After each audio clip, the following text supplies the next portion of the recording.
Hello friends, আজকে আমরা এই ভিডিওতে দেখে নেব যদি আমাদের মোবাইলের চার্জ কমে যায় 10-20% চলে আসলো, আমাদের কিছু করার নেই, সঙ্গে চার্জার নেই, তাহলে কিভাবে বেশি সময় আমরা মোবাইলটাকে জীবিত রাখতে পারবো, অর্থাৎ অন রাখতে পারবো।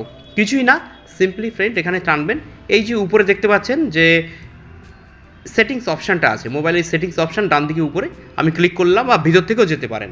যাওয়ার পরে ফ্রেন্ডস আমরা পেজটা উপরে তুলবো।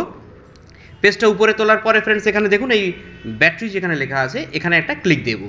স্টেপ বাই স্টেপ দেখে নেবেন, স্কিপ করবেন না। ব্যাটারিতে ক্লিক দেওয়ার পরে ফ্রেন্ডস সিম্পল কটা ওয়েতে দেখুন এখানে আসার পরে এখানে দেখুন এই দুটো অপশান আছে, একটা হচ্ছে পাওয়ার সেভিং মুড আর একটা হচ্ছে সুপার পাওয়ার সেভিং মুড। এইটা বেসিক্যালি বন্ধ করা থাকে আমাদের। তাহলে আমরা যেটা করব সেটা হচ্ছে জাস্ট এই পাওয়ার সেভিং মুডটা অন করব। দেখা যাচ্ছে 21% চার্জ আছে। যেই আমি পাওয়ার সেভিং মুডটা অন করে দিলাম ফ্রেন্ডস, সঙ্গে সঙ্গে কিন্তু আমার এটা দেখিয়ে দিল যে আমার এটা দেবে কিন্তু সঙ্গে সঙ্গে অ্যাভারেজ 5 ঘন্টার মতো দিয়ে দেবে। আর সুপার পাওয়ার সেভিং মুড যদি অন করে দিই ফ্রেন্ডস, তাহলে কিন্তু আমার এটা দিচ্ছে নিয়ার অ্যাবাউট 8 ঘন্টা 59 মিনিট। এখানে দেখুন ফ্রেন্ডস, এখানে দেখুন 8 ঘন্টা 59 মিনিট, যেটা 20% চার্জ ছিল। সেক্ষেত্রে সুপার পাওয়ার সেভিংস মুডটা যদি আমি অন করে দিই মোবাইলে, তাহলে আমি 9 ঘন্টা ব্যাকআপ পেয়ে যাব।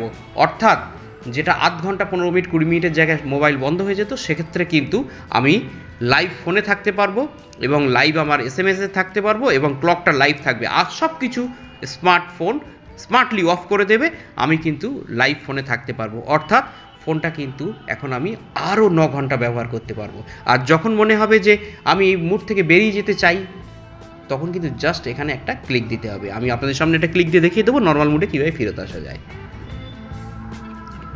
Exit super power saving mood এসে গেল, জাস্ট একটা ক্লিক করলাম, দেখুন আমি আবার নর্মাল মুডে ফিরে আসলাম। তো ফ্রেন্ডস, এই ছিল ভিডিওটি ভালো লাগলে অবশ্যই লাইক, কমেন্ট এবং শেয়ার করবেন। Thank you very much.